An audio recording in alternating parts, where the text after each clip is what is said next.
এখন দীঘার জগন্নাথ মন্দিরে প্রবেশ করে গেছি প্রায়। এখন লাইন রো হয়ে যাচ্ছি আর কি। আর পিছনেই দেখুন এই যে জগন্নাথ মন্দির দেখা যাচ্ছে।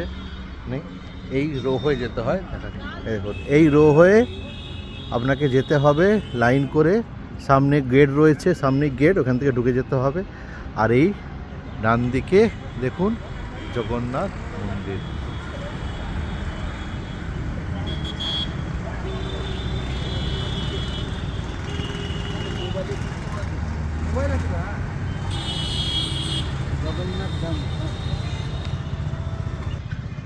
আর এটাকে জগন্নাথ ধাম বলা হয়, কিন্তু অনেকে সেটা নিয়ে একটু বিতর্কে থাকেন যে পুরীর জগন্নাথ ধাম আর দীঘার যে মন্দির সেটাকে জগন্নাথ ধাম বলা যায় না। নিয়ে অনেক বিতর্ক হয়, চলছে এখনও। তো যাই হোক, তো আমাদের ওয়েস্ট বেঙ্গলে দীঘাতে একটা জগন্নাথ মন্দির হয়েছে, এটাই বড় কথা। যে মানুষ যারা চট করে পুরী যেতে পারবেন না, তারা কিছু সময় মানে কলকাতা থেকে বা কাছাকাছি 2-3 ঘন্টা সময় হাতে নিয়ে জগন্নাথ মন্দির দর্শন করে আবার ফিরে যেতে পারবেন।